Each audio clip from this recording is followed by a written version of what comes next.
There's one thing I've learned after spending decades sitting behind a desk with politicians, celebrities, activists, and people who somehow think Twitter is the entire country.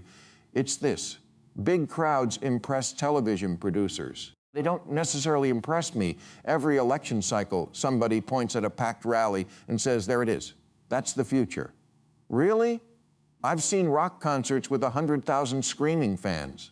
That doesn't mean the lead singer should run the Federal Reserve. Politics has become addicted to spectacle, and that's exactly where this conversation started.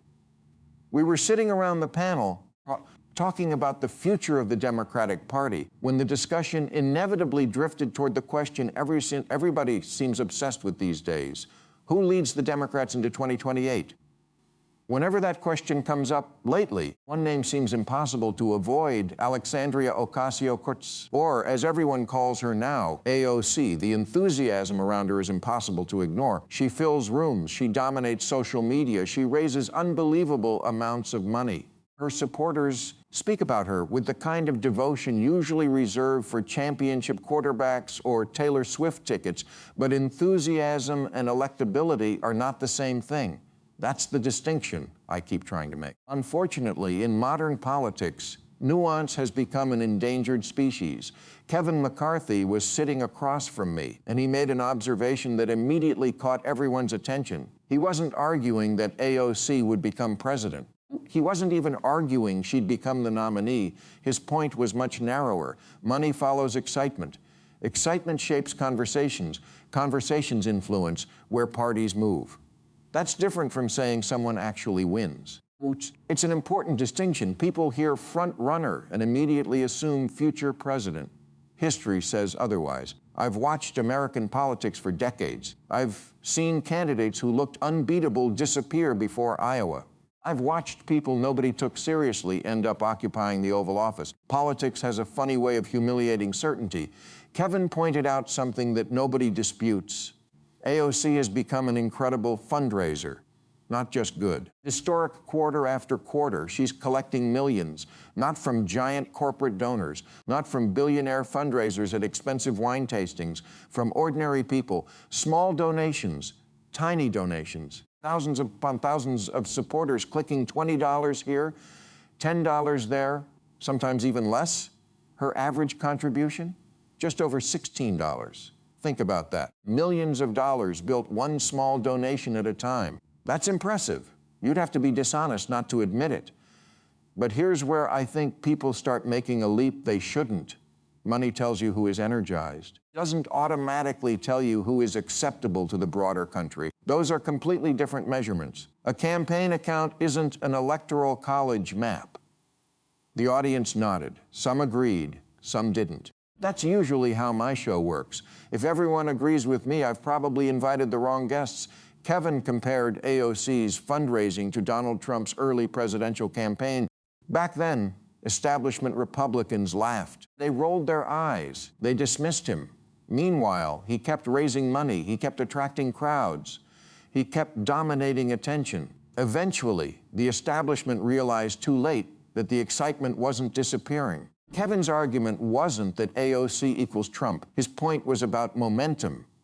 Momentum matters. Money matters. Attention matters.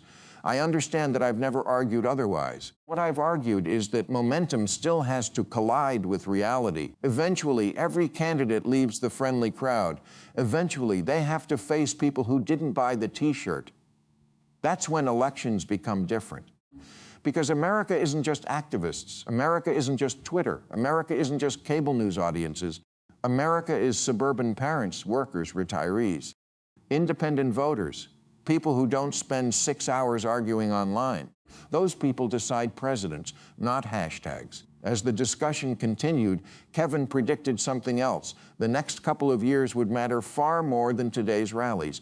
Governors would emerge. New issues would emerge. Economic concerns, foreign policy crises, unexpected events. Nobody knows what issue dominates 2028 because nobody knows what happens tomorrow. That's another lesson politics teaches. The issue you think will matter often isn't the issue that actually decides elections. Then the conversation shifted. And this is where things became fascinating, because eventually I brought up something I never thought I'd see: the New York Times. Now, for years I've argued that Democrats drifted too far left, not Republicans saying it. I've been saying it for years. Sometimes people accused me of helping Republicans. Sometimes they accused me of betraying liberals. Sometimes they accused me of getting old. Apparently, once you hit a certain age, every opinion becomes old. Fine. Then one day something remarkable happened. The New York Times editorial board published an opinion that sounded surprisingly familiar. Their conclusion was essentially that Democrats cannot build a winning national coalition by moving further left. When I saw it, I almost laughed, not because I enjoy being proven right. Well, maybe a little mostly because for years I'd been fighting with people who insisted moderation itself had become some kind of dirty word. Now suddenly many of those same people were admitting exactly what I'd been arguing. Politics can be funny that way. You spend years getting yelled at, then everyone quietly catches up. I asked my guests whether they thought AOC was simply too far left. One guest pushed back immediately. If Americans think she's too far left, maybe the country is broken. I don't see it that way. Countries aren't broken simply because voters disagree with activists. Countries vote based on what people actually believe. That's democracy.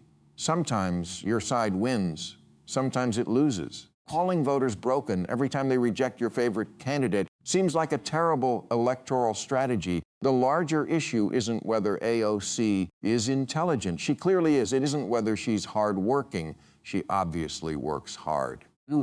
It isn't even whether she's sincere. I've never questioned that. The question is much simpler. Can she win a national election? That's a completely different conversation, and one people often avoid because it's uncomfortable. Some polling started entering the discussion. Certain early surveys showed AOC performing surprisingly well among Democratic primary voters. One poll placed her around 22%. Then somebody made an important observation. Bernie Sanders was included. Bernie would be 84 years old. Most observers doubted he'd actually run again. If Bernie stayed out, where would his supporters go?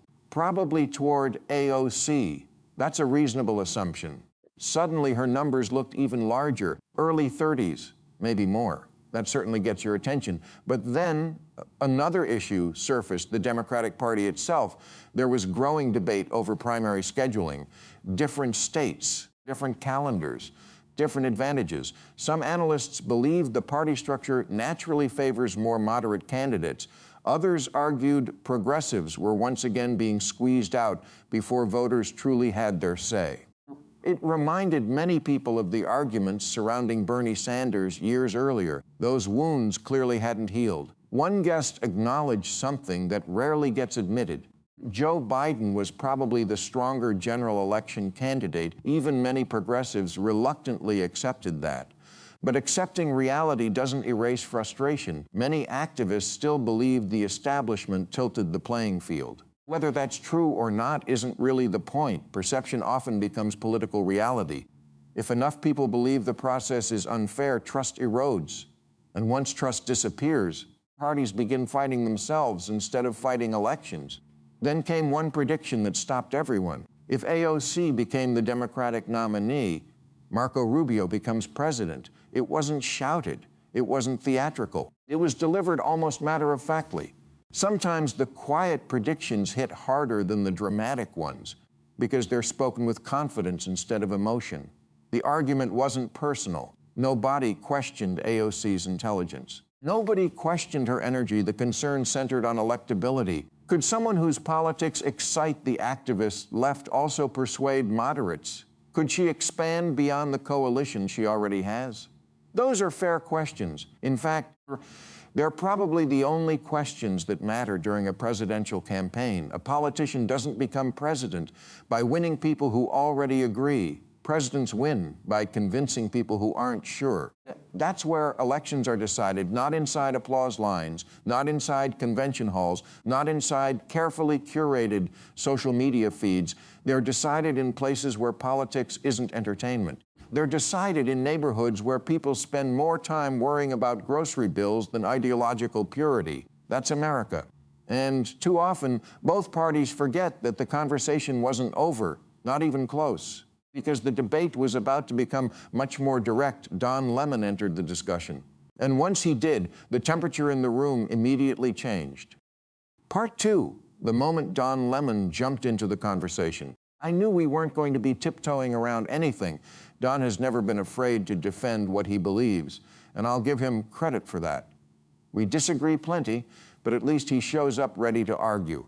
That's a lot more entertaining than people who spend 10 minutes agreeing with each other while pretending it's a debate. He leaned forward and made his case.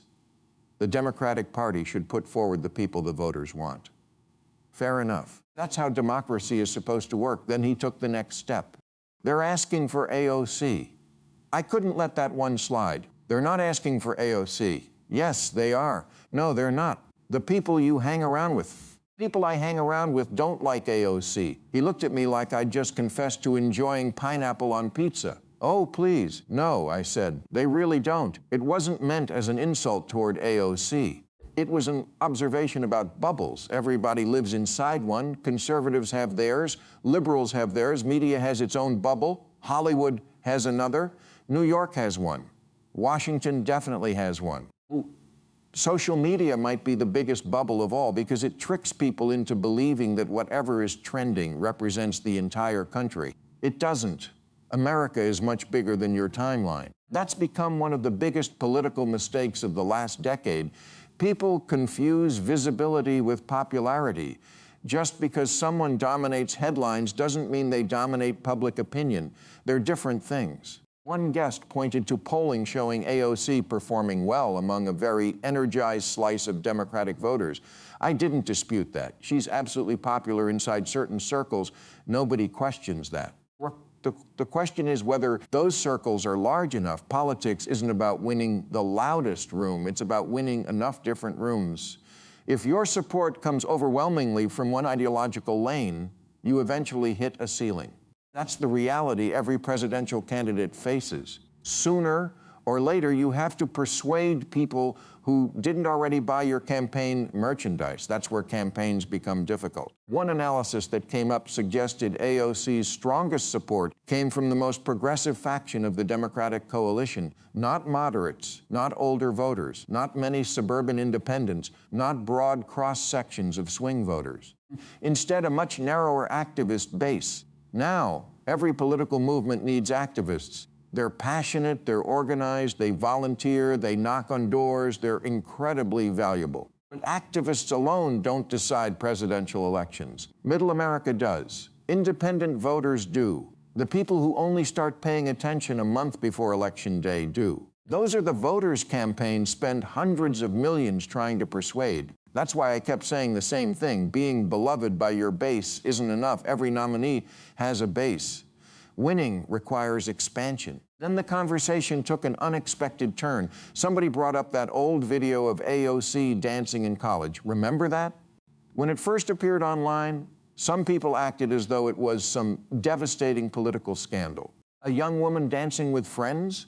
The horror. It completely backfired. Instead of embarrassing her, it made her seem relatable, happy, comfortable, confident. People watched the clip and thought, that's it? That's the scandal? She's smiling? She has friends? The attempted attack collapsed almost instantly. I actually thought it revealed something interesting. She has undeniable charisma, real charisma, not manufactured, not focus group charisma. Natural charisma. You can't teach that. You either have it or you don't. Unfortunately, charisma alone doesn't solve every political problem. I said something that generated more headlines than I expected. If she had some deprogramming, immediately someone interrupted. What do you mean by deprogramming? I wasn't talking about changing who she is as a person. I wasn't questioning her sincerity. I meant politically. She's trapped inside an ideological environment that reinforces itself every single day. Everyone around you agrees. Everyone online applauds. Every activist conference celebrates your speeches. Eventually, you stop asking whether the broader public agrees. You start assuming they will eventually catch up. That's dangerous. Politics punishes echo chambers. The larger your bubble becomes, the harder reality hits when election results arrive. I kept coming back to the same point. She entered Congress as one of the youngest members ever elected. That alone was remarkable. She changed conversations. She energized younger voters. She forced issues onto the national agenda. Nobody can honestly deny that. But leadership requires evolution. Every successful politician evolves. Barack Obama evolved. Bill Clinton evolved. Ronald Reagan evolved. Even Donald Trump changed parts of his message depending on the audience. Politics isn't static. The country changes. Issues change. Coalitions change. The question isn't whether you have principles. The question is whether you're capable of translating those principles into something broad enough to win. Otherwise, you're simply preaching to people who already agree. Don wasn't buying my argument. He insisted she was evolving. He believed she understood the game better now than she had years earlier. Maybe, but I asked the obvious question. Where's the evidence? What major ideological shift had actually occurred? Her fundraising strategy remained the same. Her message remained largely the same. Her coalition remained largely the same. If you're raising enormous sums without changing anything, why would you feel pressure to move? Success often reinforces behavior. That's true in politics just as much as anywhere else. If every incentive rewards staying exactly where you are, change becomes unlikely. Another panelist made an important distinction. Nobody questioned AOC's heart. Nobody questioned her commitment to the people she represents. Her supporters know she's willing to fight. They admire that they believe she genuinely cares about working families, labor unions, and struggling communities. I don't dispute any of that. The tensions aren't the issue. Winning is. Those aren't always the same conversation. Politics is filled with decent people who never became president. Being sincere isn't sufficient. Eventually, the discussion shifted toward ideology itself. What actually wins national elections? I answered the way I always have. Most Americans live somewhere in the middle. Not the ideological middle on every issue. Practical middle. Some are moderate Republicans, some are moderate Democrats, some are independents. Many don't like either party very much, but they vote, and elections are won by whoever makes those voters feel more comfortable. That's just reality. If your platform gives ordinary Americans the impression that their taxes are about to skyrocket, you've created a problem for yourself, whether that's your intention or not. One guest referenced proposals involving dramatically higher taxes on top earners. Immediately, the conversation shifted from policy to perception. Perception matters. You may spend 30 minutes explaining economic theory. Your opponent needs 5 seconds for a television commercial. That's politics. The side with the simpler message usually wins. You ignore that at your own risk. Stephen A.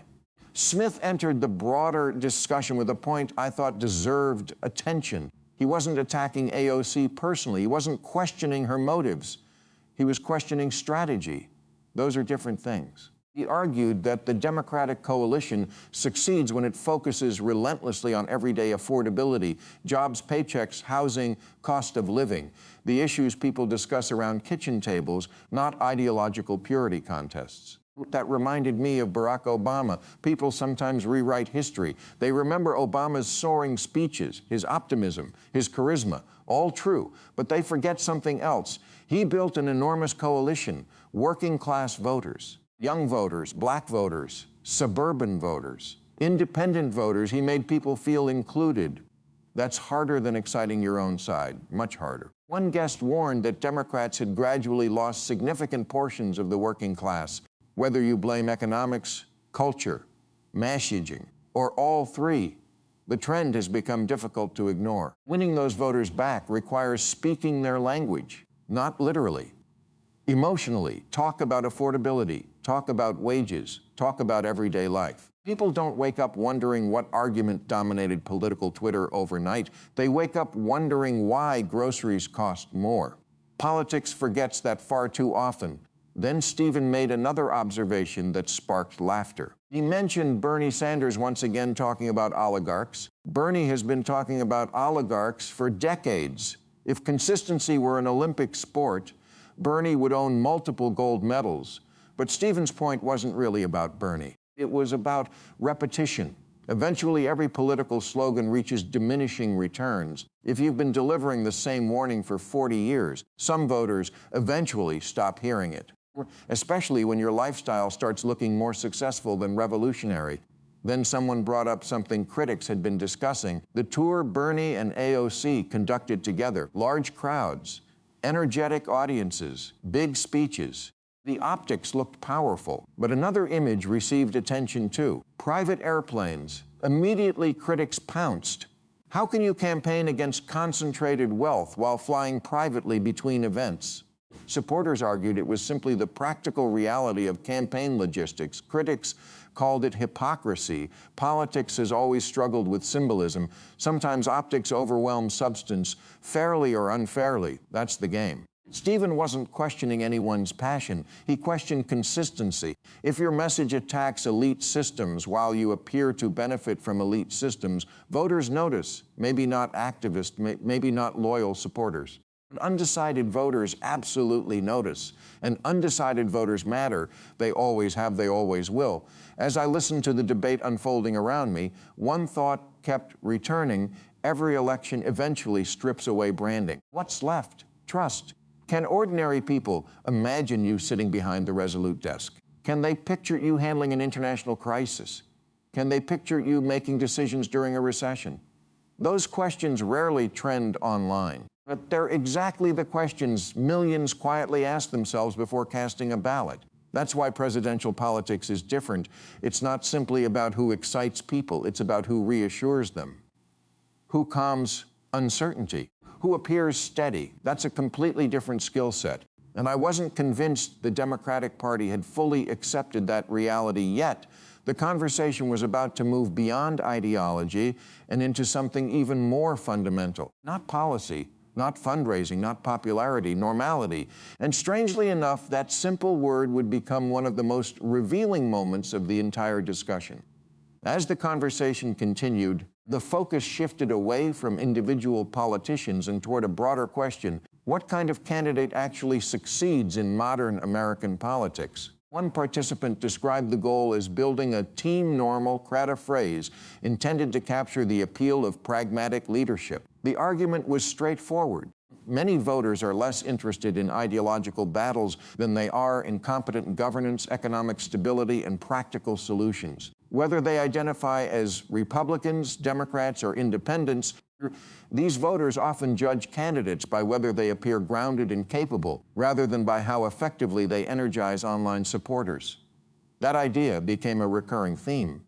Bill Maher argued that many Americans respond positively to politicians who project authenticity, confidence, and a willingness to challenge their own side when necessary. He cited Pennsylvania Senator John Fetterman as an example of a Democrat whose public image differs from many progressive activists. Maher suggested that Fetterman's positions on issues such as border security and Israel had earned him support from voters who might otherwise be skeptical of Democratic candidates. Others viewed that assessment differently. They noted that Democratic voters encompass a broad coalition with differing priorities, and that what appeals in one state or region may not translate nationally. From that perspective, there is no single formula for success. The discussion then returned to campaign messaging. Maher argued that Democrats often become distracted by controversies that originate on social media rather than focusing on issues that affect everyday life. He suggested that responding to every online dispute can create an impression of inconsistency and make it harder for candidates to communicate a clear message to the broader electorate. His point was less about any one controversy than about discipline. Successful campaigns, he argued, require repetition, clarity, and focus. Voters generally remember a handful of themes, not dozens of responses to rapidly changing online debates. Others on the panel acknowledged that modern campaigns face a difficult balancing act. Social media has become an important tool for fundraising, organizing volunteers, and communicating directly with supporters. At the same time, candidates must avoid allowing the most active online voices to define their entire campaign. The conversation also touched on the challenge of appealing to moderates without alienating progressive voters. Some participants argued that the Democratic Party's long-term success depends on building a broad coalition that includes independents and politically moderate Americans. Others maintain that enthusiasm among younger and more progressive voters is equally important, and that abandoning core principles in pursuit of the political center could discourage the very people who provide energy and grassroots support.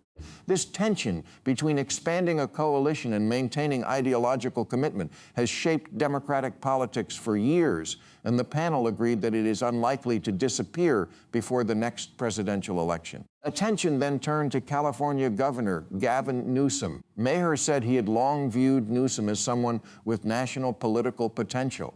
He noted recent efforts by Newsom to engage with people across the political spectrum through longer-form conversations and podcasts. Maher interpreted those efforts as an attempt to broaden the governor's appeal beyond traditional Democratic audiences. The discussion naturally returned to AOC. Some participants suggested that she has gradually broadened her public image, while others argued that her core political positions remain largely unchanged. Supporters viewed her consistency as evidence of principle. Critics viewed it as a sign that she had not significantly expanded her appeal beyond the coalition that first brought her to national prominence. No consensus emerged. Instead, the exchange highlighted one of the Democratic Party's central strategic debates. Should its future be built around energizing progressive activists, persuading moderate voters, or finding a way to accomplish both? As the program drew to a close, Maher summarized what he viewed as the party's immediate challenge.